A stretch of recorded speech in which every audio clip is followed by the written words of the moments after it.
Hello students, आज हम scientific calculator की हेल्प के साथ बाइसेक्शन मेथड को करना सीखेंगे और बहुत इजी हम उसमें कैसे कैलकुलेशंस कर सकते हैं, पहले ही हम आंसर कैसे चेक कर सकते हैं।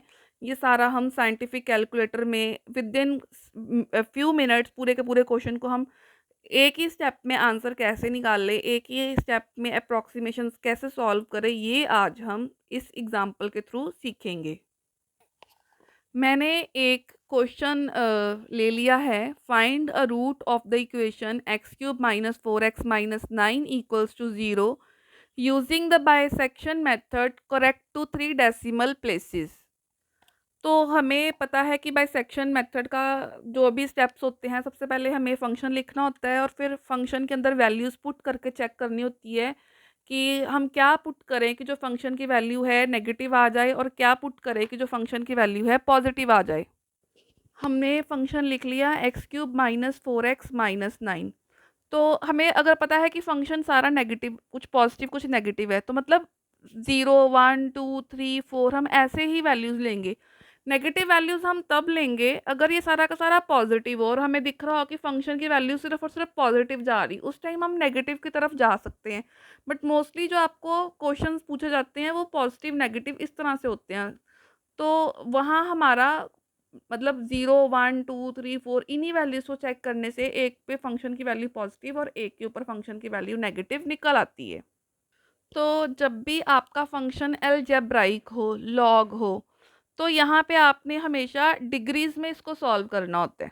और अगर आपका फंक्शन ट्रिग्नोमेट्रिक हो, साइन हो, कॉस हो, फिर हम यहाँ पे रेडियन लेते हैं, मॉड की हेल्प से सिलेक्ट कर लेते हैं।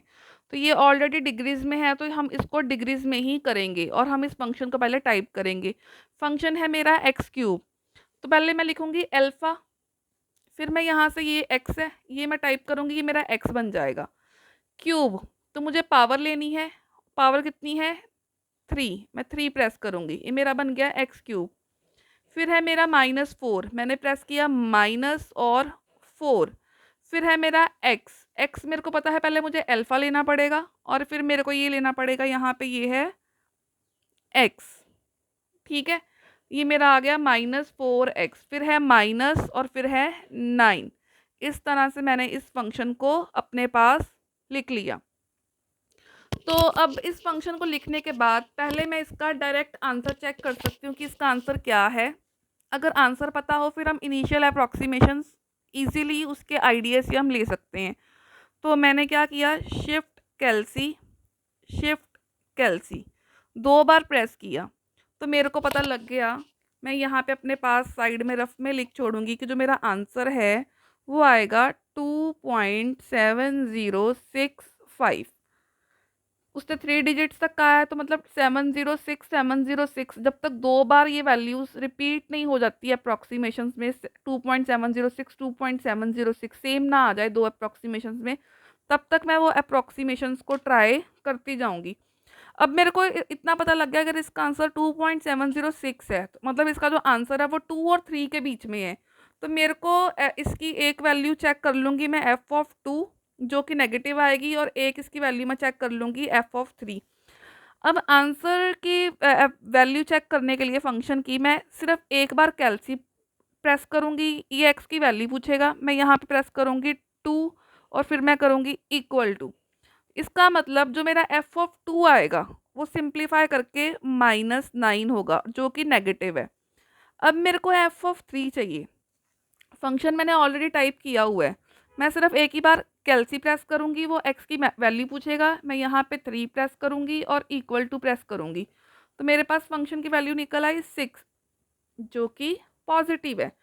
अब जब भी आपने कोई भी मेथड यूज़ करना हो तो आप पहले जब आपने आंसर चेक कर लिया हो 2.7, तो कोशिश करेंगे हम जो अपनी इनिशियल अप्रॉक्सीमेशन लेंगे वो 2.7 ले लेंगे, टू और थ्री के बीच में मैंने कोई भी लेनी होती है। लेकिन हमें बाइसेक्शन मेथड फॉलो करना है और बाइसेक्शन मेथड का फॉर्मूला होता है मिड पॉइंट फॉर्मूला, मतलब दोनों वैल्यूज़ को प्लस करो और टू से डिवाइड करो, क्योंकि रूट जो है वो टू और थ्री के बीच में लाई कर रही है। तो मेरी ए है टू, बी है थ्री, तो फर्स्ट अप्रॉक्सीमेशन के लिए फॉर्मूला में लगाऊंगी ए प्लस बी बाई टू। तो टू और थ्री का मिड पॉइंट 2.5 होता है। नेक्स्ट स्टेप होता है कि हमें एफ ऑफ 2.5 चेक करना है कि नेगेटिव है कि पॉजिटिव है। फॉर्मूला हमने पहले से ही टाइप किया हुआ है, बस हमने क्या करना है, यहाँ पे कैल्सी प्रेस करना है और 2.5 और इक्वल टू, तो मेरे पास इसकी वैल्यू निकल आएगी 2.5 के ऊपर। अब नेक्स्ट मेरे को देखना होता है कि नेगेटिव पॉजिटिव वैल्यू कहाँ पे मिलेगी। देखो मैं आपको बताती हूँ, ये था 2, ये था 3, ये था नेगेटिव, ये था पॉजिटिव। अब 2.5 के ऊपर मेरा क्या आया है, नेगेटिव। मुझे नेगेटिव पॉजिटिव लेना होता है, तो अगली जो मेरी वैल्यू है वो मेरा ए है 2.5 और अब बी है 3। तो अब जो मेरी सेकंड अप्रॉक्सीमेशन जो निकाल लूँगी, 2 और 3 को लेके चलेंगे हम। तो अब हम सेकंड अप्रॉक्सीमेशन के लिए फिर से वही बाइसेक्शन का फॉर्मूला लगाएंगे, 2.5 प्लस 3/2 और ये आ गया 2.75। अब मुझे चेक करना होता है कि जो मेरा एफ ऑफ 2.75 है इसकी वैल्यू क्या है।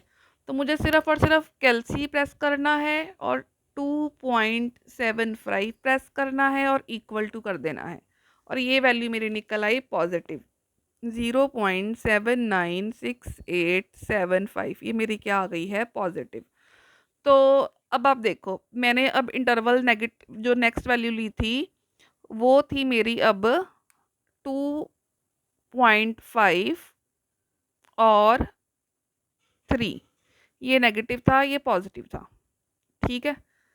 तो अब मेरा जो सेंटर वाला पॉइंट था 2.75, इसके ऊपर मेरी वैल्यू आई है पॉजिटिव।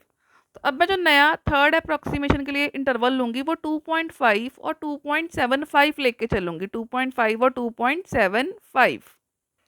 तो अब मैं 2.5 और 2 प्लस 2.75/2 सॉल्व करूँगी, वो आएगा 2.625। अब मैं इसके ऊपर फंक्शन की वैल्यू चेक करूँगी, तो मैं क्या करूँगी, कैल्सी, फिर मैं लिखूँगी 2.625 और इक्वल टू, और ये वैल्यू मेरी क्या निकल आई है, नेगेटिव। तो ये मेरी वैल्यू निकल आई है -1.4121। तो ये देखो, पहले जो मेरा इंटरवल था वो था 2.5 और 2.75, ये था नेगेटिव, ये था पॉजिटिव।